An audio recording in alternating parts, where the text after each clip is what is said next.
Hey everybody, it's Ansel again and welcome back. Today we'll be talking about a remarkable keyboard, the Neo65 CU. And I'll be honest, I had very low expectations for this keyboard. They didn't send me any renders, they didn't send me anything when they asked me to review this keyboard. But when I opened that package, I was genuinely blown away by what I saw, what I felt, and when I built it, what I heard. But yeah, it's kind of crazy, but let's get right into it. First off, construction and feel and just the overall package of everything. It is so nice, and this is really where this keyboard shines.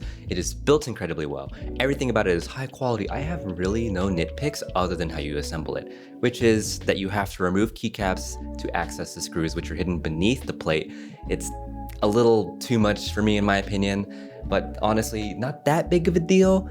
But I just dislike this kind of, I guess, assembly style. It's nothing that I like to see and it's something that I wish would go away, but I can see why they needed to do it here. Just, again, not my style. However, from a design perspective, I think this is peak Neo. And not even that, this is just peak everything from that design studio. Neo, QK, QWERTY keys. It's not as extravagant, but it is far more elegant. The red anodization is striking. You've got a beautiful side profile with this diagonal line that sort of comes through the side. And then the curves, oh my gosh, the curves. I don't know how they did it for this price. I mean, it's beautiful, it's gorgeous. And then the copper is also gorgeous. I cannot get over how good this keyboard looks. And then the weight, or not even the weight, but I guess that badge in the bottom, absolutely beautiful, and I think it's exactly what they should be doing for this price or even higher. It's kind of crazy. Everything is so cohesive, it's so well done. There's not a lot of character, I'll be honest, but you're not really going to this board for character. You're going for elegance, minimalism, and cleanliness. This is definitely not anything like other things that QK, Neo, or QWERTY keys, or not even QWERTY keys, sorry, Owl Labs has put out before.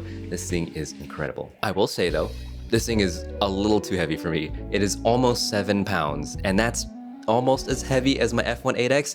A 65% has no business being this heavy, in my opinion. This is kind of a nitpicky thing, it's preference, but for me, oh my god, it is a chore to move it around on my desk. But besides that, I have literally no issues with the build process or the quality. I mean, you even get the magnets when you put in the PCB. That's really cool. But overall, really good keyboard, really well built. Let's get right into the sound and feel. Now for feel, there are quite a few experiences you can have depending on the plate you choose and the mounting style you go with. Top mount, very stiff.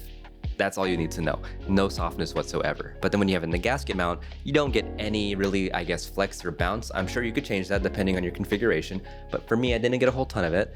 However, I did get a good soft bottom mount, and that is enough for me. And sound-wise, this thing is great. It is actually almost right up my alley in both top mount and in gasket mount configurations. Now the top mount, there's a little bit of thud to it, and there's a little bit of body that I'm not a huge fan of. I'm not saying it's bad, it's just something I'm not a fan of. I don't really like it that much, but the overall character, the brightness of it, I actually do quite like. Now the gasket mount is where I think it really sounds good. It's very bright, it's chirpy, it's clean. I would like it to have just a tiny bit more body, that would be really nice, but honestly, it doesn't need much more than this, and I'm completely fine with the way it is in this current build with the raids. And if you're not into this kind of sound profile, just throw some foam in it, and I know that all of you guys are out there that like the foam. Nothing wrong with that.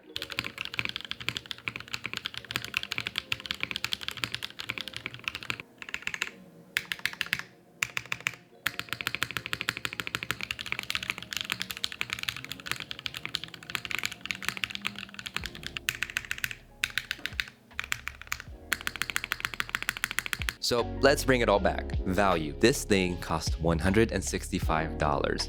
All said and done. Now that is saying that you do have to get a solder PCB and you don't get a plate in that build, which I don't recommend doing for anybody unless you really want a plateless PCB. I would say go for a plate and definitely go for a hot swap PCB. It just makes it so much easier, especially if you're a beginner or just don't want to faff around too much. Then you're encroaching on, I believe it's $185, which again, is still remarkable for the price. I still think that's so cheap for what it is. It's not a cheap keyboard by any means, but for what it is a stupidly good deal and value. And I don't know how they did it. I don't know if it's economies of scale or they've just really perfected their, I guess, manufacturing process, but you're not gonna find something like this anywhere else. I would like to be proven wrong. If you could put it in the comments, I would love to see that. But to my knowledge, I don't think you can. So again, incredible value. If you want it, just go for it. If you want your first like real premium keyboard, I think this is kind of it. You got nowhere else to look for this price.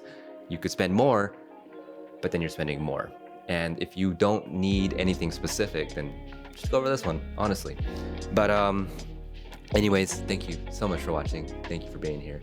Appreciate you guys. I hope to see you next time, and I hope you have a great day. Peace.